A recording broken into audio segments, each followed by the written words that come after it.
안녕하십니까. 보험연구원 손재희입니다. 네, 오늘 주제 발표 첫 번째인 디지털 치료제의 이해와 활용 발표를 시작하도록 하겠습니다. 우선 앞서 변혜원 박사님이 말씀 잠깐 주셨는데 우리 디지털 치료제가 과연 무엇인지에 대한 이해를 먼저 하고 이제 이 세미나를 진행하는 것이 중요할 것 같아서 치료제에 대한 이해를 살펴보고 이런 디지털 치료제에 대해서 국내외 시장에서는 어떻게 이루어지고 있는지 시장 현황에 대해서 잠시 살펴보도록 하겠습니다. 이후에 과연 우리는 어떤 노력을 해야 이런 디지털 치료제에 대한 활용 그리고 성장을 이루어낼 수 있을지에 대한 부분, 그리고 이제 보험 시장, 특히 보험 시장 내에서 이 디지털 치료제를 어떻게 활용하고 활성화시킬 수 있는지, 어떻게 접목을 시킬 수 있는지 이 부분에 대한 제언을 잠시 드리도록 하겠습니다.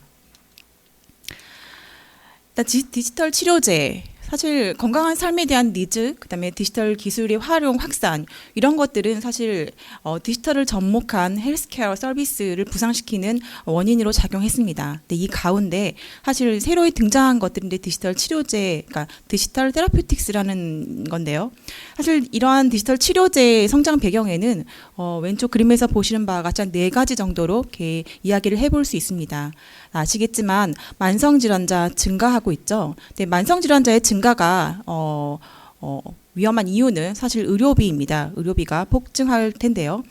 결국 폭증하는 의료비를 어떻게 관리할 것인가에 대한 고민이 사실 이런 디지털 치료제를 성장시키고 이제 관심을 두게 하는 첫 번째 이유가 되고 있고요.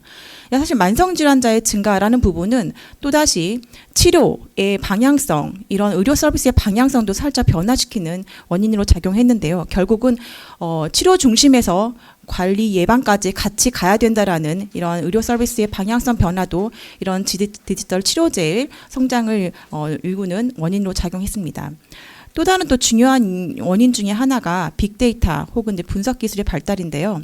우리가 아시다시피 다양한 의료 데이터를 우리가 이제 흡수할 수 있고, 그다음에 AI 기술 이런 것들로 인해서 데이터 기반의 의료 기술을 실현 가능성이 점차 높아지고 있고, 이를 활용한 디지털 치료제가 어느 정도 가능성이 있다라는 사실에 어떤 디지털 치료제 성장의 원인으로 작용하고 있습니다. 근데 이런 거 외에도 사실 규제 변화도 큰 역할을 하고 있는데요. 사실 우리가 다 아시다시피 코로나19 확산으로 인해서 비대면 치료에 대한 니즈가 증가하고 사실상 어떤 실현을 하고 있는 상황인데요. 이런 거로 인해서 스마트 의료, 원격 의료 허용 확대 등 관련 규제들이 조금씩 정비되고 있고, 이런 것들이 어떤 촉진시키는 디지털 치료제를 촉진시키는 원인으로 작용하고 있습니다. 근데 이러한 성장 배경, 말씀드린 4가지 성장 배경 외에 사실 우리가 또 주목해야 될 부분이 오른쪽에 보시는 소비자 니즈입니다. 사실 디지털 헬스 케어에 관련해서 우리는 지금까지 다이어트라든가 영양관리, 운동관리 이런 웰니스 관리에 포커스를 두고 서비스를 제공해왔고, 이런 게 굉장히 중요하다라고 인식을 해왔습니다. 그렇지만 설문조사에 따르면은 이제 디지털 헬스를 통해서 질병에 특화된 관리를 받고 싶다던가, 아니면은 의료 서비스 제공자 혹은 보험사와 직접적인 소통을 하고 싶다라는 소비자 니즈가 점차 증가하고 있다라는 결과를 우리가 받아볼 수 있겠고요. 결국 이러한 건강 및 질병에 대한 직접적인 관리를 디지털 헬스를 통해서 받아보고자 하는 소비자의 니즈가 어떤 디지털 치료제를 관심을 높이게 하는 원인으로 작용하고 있습니다. 자, 그렇다면 디지털 치료제란 무엇인가? 디지털 치료제란 의학적 장애나 질병 예방 관리 치료를 하기 위해서 환자에게 근거 기반의 치료적 중재를 제공하는 고품질 소프트웨어, 즉 인공지능이라던가 VR, 게임, 애플리케이션 이런 것들을 말합니다. 사실 이 디지털 치료제라는 것들이 결국은 환자에게 어떤 질병을 예방 관리 치료하는 치료제, 그러니까 혹은 치료제라고 하면 사실 알약이나 아니면 주사약 같은 거를 생각하실 텐데, 이 디지털 치료제, 그러니까 디지털 테라퓨틱스는 사실 여기 적혀 있는 대로 소프트웨어입니다. 그래서 사실 식약처에서는 디지털 치료제란 용어보다는 디지털 치료기기라는 용어를 쓰고 있고요. 다만 여기에서는 이 디지털 테라퓨틱스라는 것이 결국은 치료하고 예방하고 관리하는 어떤 환자에게 근거에 기반해서 의사의 중재 하에 이루어지는 치료다라는 거에 포커스를 두고 저희는 디지털 치료제라는 용어를 쓰기로 하고 있습니다. 근데 여기서 보시면 사실 그렇다면 디지털 헬스케어랑 뭐가 달라? 또 강조드렸다시피 디지털 치료제는 사실 실질적인 성과나 임상적 자료가 필요합니다. 그리고 의사의 지도하에 어떤 활용을 할 수 있고요. 그렇기 때문에 결국 과학적 규제 장치와 인증 절차를 반드시 거쳐야 하고 허가를 받아야 사용할 수 있는 소프트웨어입니다. 반면 우리가 흔히 알고 있는 디지털 헬스케어, 이렇게 왼쪽에서 보시는 부분은 결국 건강 데이터를 바탕으로 해서 웰리스, 건강 유지를 목적으로 하고 있기 때문에 임상적 근거가 딱히 필요하지는 않습니다. 그리고 규제 장치나 절차도 필요하지 않고요. 그런 점에서 이 디지털 헬스케어와 디지털 치료제는 차별되어 있다라는 것을 아셔야 될 것 같습니다. 자, 그렇다면 이러한 디지털 치료제가 어떤 식으로 활용되고 있을까? 네, 보시는 그림에서와 같이 굉장히 많은 분야에 실제로 활용되고 있습니다. 방대한 부분에 이제 치료를 활용되고 있는데, 이런 부분에서도 사실 기술 수준이나 아니면 투자 금액을 기준으로 봤을 때는 현재 당뇨나 우울증, 근골격 장애, 약물 중독 이런 부분에 우선 치료를 적용될 것으로 지금 전망을 하고 있고요. 그렇다면 실제로 이것이 어떻게 활용되고 있는지 사례를 통해 말씀드리겠습니다. 우선 당뇨입니다. 당뇨 부분에서는 디지털 치료제는 당뇨를 관리하거나 혹은 중대질병으로 악화를 방지하기 위한 목적으로 개발되고 있습니다. 왼쪽 그림에서 보시는 사례는 코골이라는 상품인데요. 결국은 당뇨 환자가 결국 인슐린을 체내에 수입하거나 아니면 인슐린 펌프를 활용을 할 때 이런 인슐린 펜과 사실 이러한 기록들을 컴퓨터에 들어가 있는 앱이랑 연동시키는 이러한 부분을 제공하는 것이 쿨골의 상품이고요. 결국 이러한 인슐린에 대한 농도, 그다음에 그런 환자의 상태를 병원의 기록등과 연동시켜서 당뇨 환자가 당뇨를 관리할 때 굉장히 편리하도록 도움을 주는 그런 소프트웨어입니다. 근골격 장애 같은 경우에도 이제 디지털 치료제가 활용되고 있는데요. 결국은 이제 통증 완화를 위한 거나 아니면은 수술 가능성을 줄이기 위해서 이런 디지털 치료제가 개발되고 있습니다. 오른쪽 그림에서 보시는 스워드 헬스라는 상품은 사실 이 센서가 부착된 웨어러블 밴드를 이제 환자가 착용을 하고 앞에 모니터에 서서 움직임을 움직여줍니다. 그러면은 이제 움직임을 이 센서가 포착을 하고 어떻게 움직이는지 혹은 내 근력의 상태가 어떤지를 대한 정보를 제공을 하고 있고요. 사실 이러한 움직임이 기록된 부분들은 운동치료사와 실시간 소통을 할 수 있고 결국 운동치료사로부터 치료의 가이드도 집에서 받을 수 있습니다. 또 다른 사례로 수면장애인데요. 수면장애를 치료하기 위해서 디지털 치료제는 대부분 모바일 앱을 이용한 인지행동 치료를 주로 사용을 합니다. 그렇지만 사실 웨어러블도 사용을 하는데요. 왼쪽 그림에서 보시는 엠버 랩의 엠버 웨이브라는 기기는 사실 좀 독특합니다. 사실 체온이 수면의 질에 굉장히 큰 영향을 미치고 있다라는 부분에 착안을 한 건데요. 우리 체온에서 부분에서 국소 부위의 온도 변화로 인해서 뇌는 전체 체온이 변하구나라는 거를 인식한다는 점, 이 부분에 착안해서 개발된 디지털 치료제입니다. 환자는 이 웨어러블 기기를 팔목에 차고 전용 앱하고 연동시키면 상황별로 혹은 내가 원하는 대로 개인별 최적 온도를 찾아서 제공을 하고 그 손목의 온도에 영향을 미치면 전체 체온에 영향을 미치고 그 온도 유지를 통해서 수면에 쉽게 되돌아갈 수 있도록 도와줍니다. 편두통 같은 경우에도 사실 인대치료를 통해서 그 치료를 할 수 있는데요. 이 오른쪽에 보시는 세라니카의 네이비오라는 이 프로그램은 사실 왼쪽에 그림에서 보시는 바와 같이 팔에 패치를 부착을 하고 이 패치가 모바일과 연동을 시켜서 작동을 하면 결국 뇌 전자파를 이용해서 결국 편두통을 좀 완화시키는 그러한 프로그램이라고 볼 수 있습니다. 그렇다면 이러한 디지털 치료제는 시장 전망을 어떠할까? 사실 이 디지털 치료제에 참여하는 그 시장 참여자를 보면은 단순히 정부나 의료센터만 있는 것은 아닙니다. 사실 글로벌 제약사, 글로벌 투자사들이 이러한 디지털 치료제를 개발하는 투자사들, 스타트업들에게 이미 투자를 하고 있고요.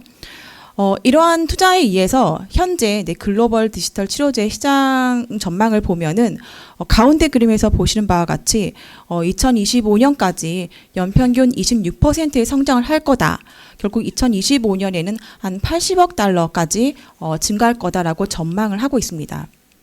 사실 그림에서 보신 바와 같이 디지털 헬스 전체 시장보다는 굉장히 작은 규모이긴 하지만 성장 속도가 높기 때문에 어떤 향후에도 어떤 기대할 만한 시장이다라고 전문가들은 예상을 하고 있고요. 그렇다면 이제 치료제 중에서 이제 어떤 부분이 가장 유망할까를 보시면 오른쪽 그림에서 보시면은 사실 가장 투자 부분이 많은 부분이 행동장애, 알코올, 약물 중독, 그다음에 뇌졸중, 편두통, 불면증, 금연, 스트레스 정신관리 이런 비헤비얼 멘탈 헬스 케어 이 부분에 굉장히 많은 투자가 이루어지고 있고요. 결국 사실 우리 오늘 집중적으로 이제 디지털 치료제 사례로 보고자 하는 정신 관련 건강 관리 이 부분에 우리가 포커스를 둔 이유도 디지털 치료제의 전망이 높은 시장 분야가 이 부분이라는 것에 포커스를 두고 있고 아무래도 두 번째 시간에 강성진 대표님께서 이것을 어떻게 활용할지에 대해서 설명드릴 수 있을 것 같습니다.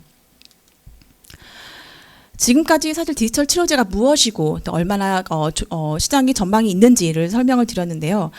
말씀드렸다시피 디지털 치료제는 신약 대비 개발 비용이나 시간을 단축시킬 수 있습니다. 그리고 사실 일상생활에 존재하는 디지털 기기하고 접목이 가능하기 때문에 환자들의 접근성을 높일 수 있다는 점 이번에 가장 큰 장점으로 보고 있는데요. 그렇지만 디지털 치료제도 한계는 있습니다. 일단 디지털 치료제가 상대적으로 신약에 비해서 부작용이 낮지만 사실 접근성이 좋기 때문에 부작용이 발생할 경우 파급력이 클 수도 있습니다.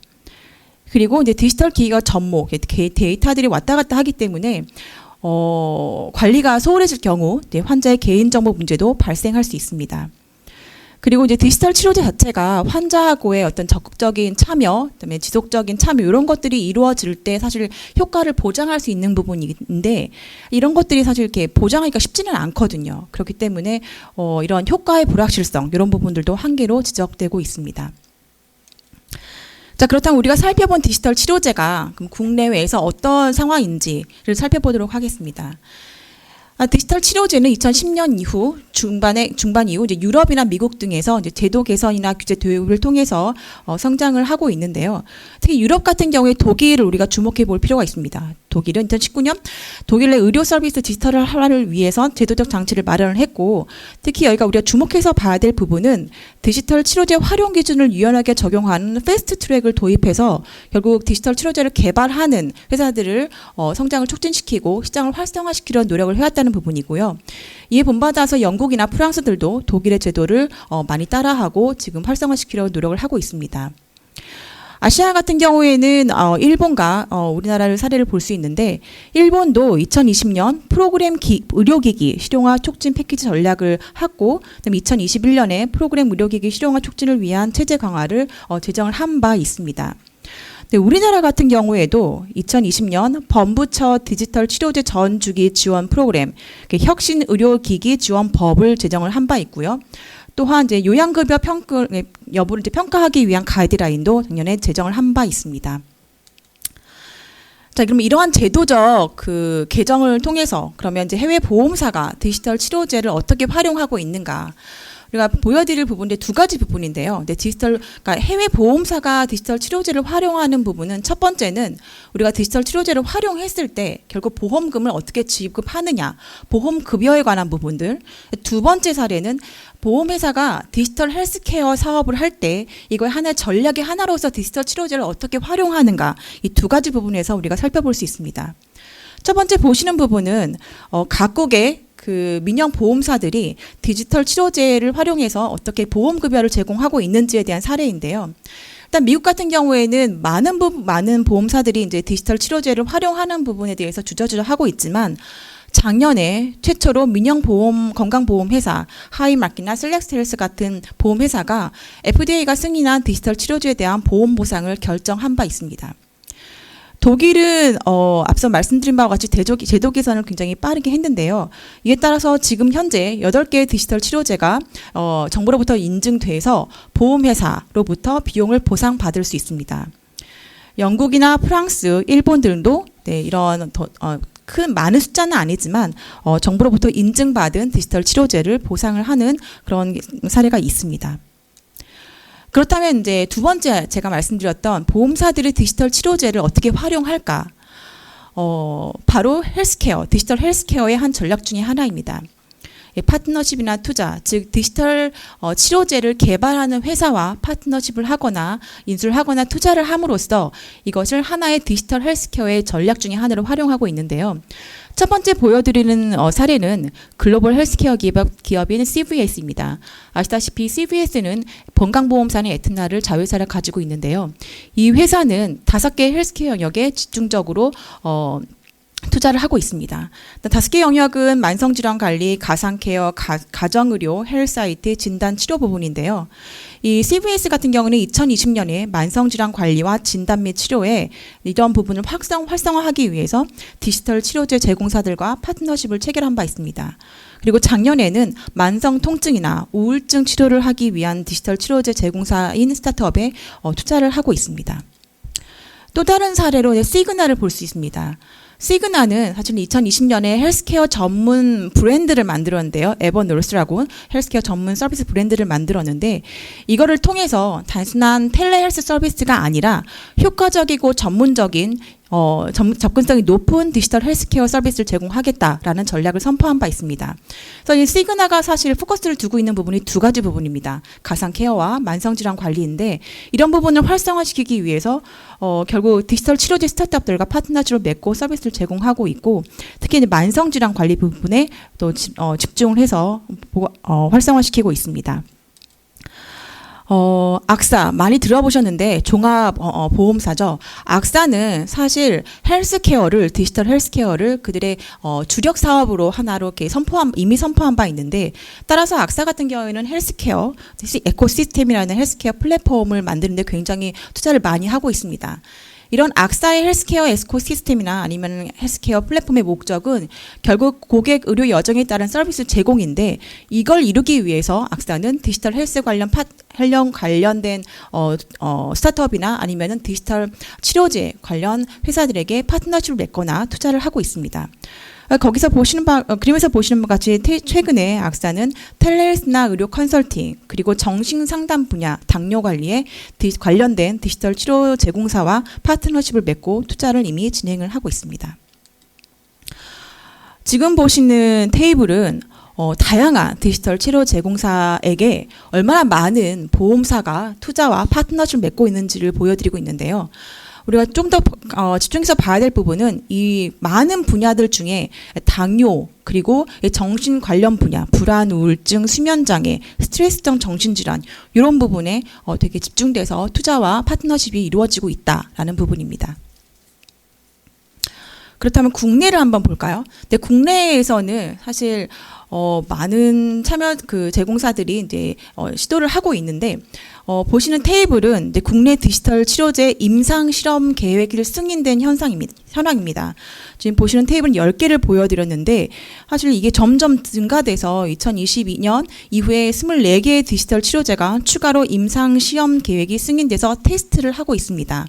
그 중에서 에임메드의 솜즈하고 웰트의 치료제가 올해 식약청에서 적식 허가를 받고 활용을 할 수 있는 기회를 얻었는데요. 사실 이게 아직은 국내에서의 시장은 미약하기는 하지만 디지털 치료제에 대한 정부의 지원 정책이 굉장히 강하게 드라이브 되고 있기 때문에 점진적으로 시장이 형성될 것으로 이제 예상되고 있습니다. 자, 그렇다면 우리가 정리를 해보면 왜 우리가 디지털 치료제 시장에 주목을 해야 되느냐?